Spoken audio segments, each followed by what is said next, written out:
सम्राट अशोक के विषय में ऐसे फैक्ट जो यूजीसी नेट परीक्षा में भी पूछे जाते हैं, सिविल आईएएस पीसीएस की परीक्षाओं में भी पूछे जाते हैं। तो ऐसे फैक्ट आप लोग अपने ध्यान में रखें जो भी इतिहास के विद्यार्थी हैं। सबसे पहले अशोक जो नाम है ये जो मिलता है ये मास की जो अभिलेख है वहाँ से अशोक का नाम मिलता है। हालांकि अशोक के नाम बाद में गुर्जरा अभिलेख से भी ज्ञात होता है जो एमपी में है, लेकिन जो मास की अभिलेख है वहाँ से अशोक के नाम की पुष्टि होती है। दूसरी जो महत्वपूर्ण फैक्ट है अशोक के विषय में कि अशोक का एक अन्य नाम देवानांपिय भी बोला जाता है। वो इसलिए क्योंकि हिंदू धर्म में रहते हुए वो बौद्ध था, बौद्ध धर्म को उसने बहुत प्रचार प्रसार किया, लेकिन देवताओं के विषय में भी वो विश्वास रखता था और हिंदू धर्म को उसने अंत तक नहीं छोड़ा। इसी नाम से इस बात की पुष्टि होती है। सम्राट अशोक के विषय में तीसरी एक अन्य बात ये है कि अशोक ने इस धर्म को भारत से बाहर भेजा। जब तक ये धर्म बौद्ध धर्म भारत में ही था, लेकिन अशोक ने इसका प्रचार प्रसार विदेशों तक कर दिया। वो एक पहला सम्राट था।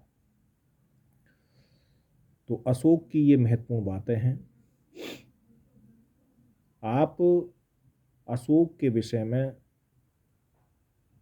बौद्ध धर्म के अलावा और जो अन्य बातें आप पढ़ सकते हैं या सुन सकते हैं वे एक फैक्ट में या इतिहासकारों के अलग अलग मत के रूप में पढ़ सकते हैं। कुछ इतिहासकारों ने उसे किसी बात की संज्ञा दी, कुछ इतिहासकारों ने उसे किसी बात की संज्ञा दी। इस तरह से पढ़ सकते हैं, लेकिन जो वास्तविक फैक्ट है जिन्हें अक्सर परीक्षा में पूछा जाता है वो बहुत कम ज्ञात होता है। इसीलिए एक ऐसी चीज़ या ऐसी बिंदु को फैक्ट को पूछा जाता है परीक्षाओं में कि जो बच्चे बहुत कम पढ़ते हैं। अभी हाल ही में परीक्षाओं में जो इसकी बराबर पहाड़ी थी उनके विषय में भी क्वेश्चन अधिकतर पूछे गए हैं। तो वहाँ वे आजीविकों के लिए दी गई थी। ये जो मक्कली कौशल थे ये प्रारंभ में महावीर स्वामी के ही शिष्य थे, लेकिन फिर बाद में उन्होंने आजीवक संप्रदाय अपना बना लिया। जैन धर्म में वो गए थे। तो ये फैक्ट कई परीक्षाओं में पूछा गया। हमारे यहाँ पर इतिहास में अभी भी बहुत सी ऐसी रिसर्च या शोध बाकी हैं जिन्हें करने की आवश्यकता है।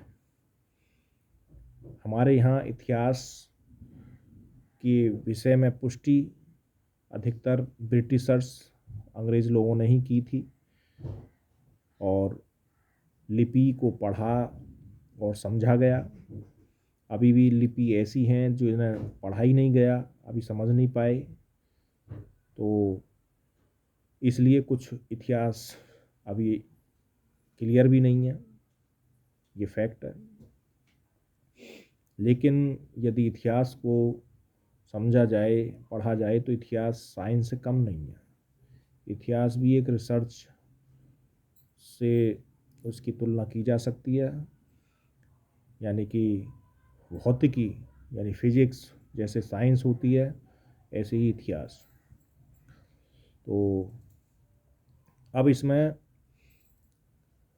जो मौर्य वंश था, मौर्य वंश में अशोक के बाद के जो राजा थे उन्होंने इतना कार्य नहीं किया जितना कि इन दो लोगों ने किया। चंद्रगुप्त मौर्य और अशोक दो ही लोग ऐसे थे जिन्होंने कार्य ज़्यादा किया। चंद्रगुप्त मौर्य ने अपने साम्राज्य को बहुत बढ़ाया और बाद में जैन धर्म को स्वीकार किया, लेकिन बौद्ध धर्म को प्रचार प्रसार करने में सम्राट अशोक का काफ़ी रोल था। उन्होंने बौद्ध धर्म को माना, जपितु इन दोनों धर्मों में भी कई अंतर हैं। जैन धर्म आत्मा को मानते थे, बौद्ध धर्म आत्मा को नहीं मानते थे, अनात्मावादी थे। जैन धर्म आत्मा में विश्वास रखते थे, बौद्ध धर्म आत्मा में विश्वास नहीं रखते थे, लेकिन कर्म को मानते थे। उनका मानना था कि कर्म है और अंत तक कर्म ही उस व्यक्ति को वहाँ तक पहुँचाता है। वो कर्मवादी थे। इस तरह से बौद्ध धर्म और जैन धर्म में ये विशेष अंतर है, और इसके विषय में और आगे की डिटेल बाद में दूसरी वीडियो में बनाएंगे, हम दूसरी वीडियो में देंगे।